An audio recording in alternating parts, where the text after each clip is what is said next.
Hi, my name is Rudy P. Mikubo, third year college, BSBA Marketing Management student from San Mateo Municipal Colleges in San Mateo, Rizal.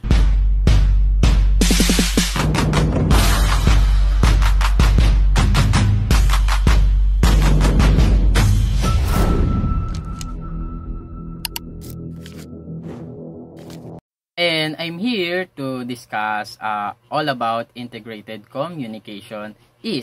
Corporate communication is a strategic approach that aligns and coordinates of all forms and communication and messaging across the organization to deliver consistent image, message, and brand identity. It integrates various functions like to promote, marketing, advertising, and internal communication to ensure a cohesive and impactful message.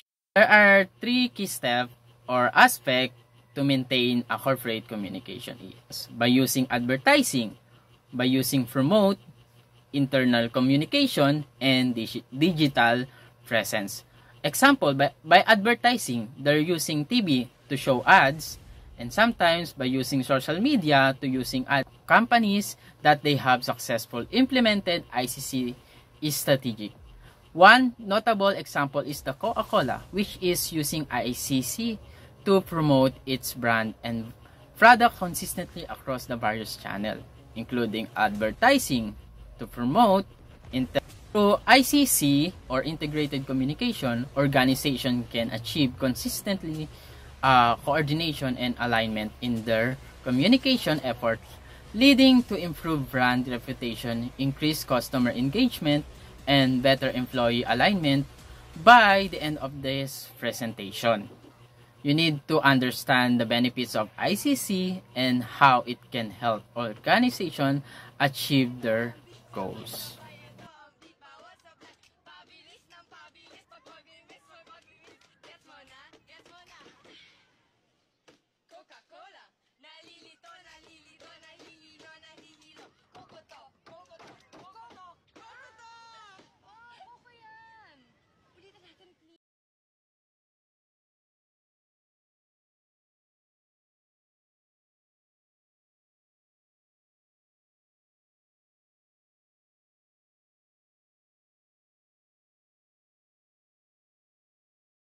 The second one is the coordination. The contemporary coordinates its marketing efforts across multiple channels, including the social media, influence marketing, events and experience, and the advertising. Example of the social media is the Facebook, Twitter, YouTube, and the other platforms to engage its audience and share captivating content. The number two is influencer marketing. Partnership with popular social media personalities to amplify its reach and engage with younger demographics. The third one is events and experience. Creating memorable experience through events like FIFA, World Cup, and Disneyland partnership. The last one is the advertising. So by using ICC, the Coca-Cola alignment is messaging with its brand's values and mission, focusing on their themes like happiness, togetherness, enjoy to protest, and sense of connection, and create a positive consumer experience. Number two is the digital transformation. Coca-Cola has embedded a digital transformation into a strategy and a culture using. And the last one is the personalization. The Coca-Cola uses customer data and analytics to segment its target audience and create customized marketing message, strengthening the bond between the brand and the customer's satisfaction. And this is all. There are three key steps or aspects to maintain a corporate communication. Number one is consistency. You need to uniform message and visual identity across of all channels. Number two is coordinations, collaboration among different departments and teams. Number three is alignment. Alignment is you need to be messaging and goals aligned with an organization overall mission and the vision. For example, let's take Coca-Cola as an example. They use ICC or integrated communication to promote their brands and product to consistency across the various channels.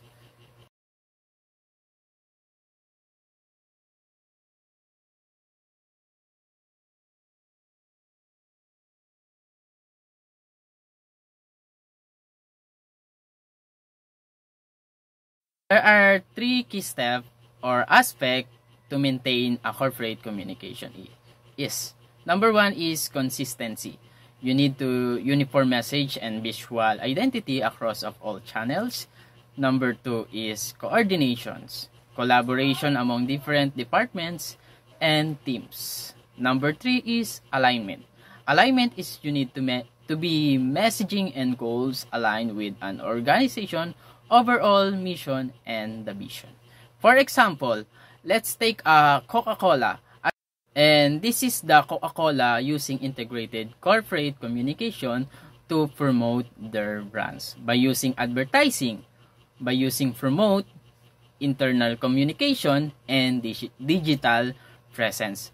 Example, by advertising, they're using TV to show ads, and sometimes by using social media to using ads also, and sometimes you can print ads and you have to assist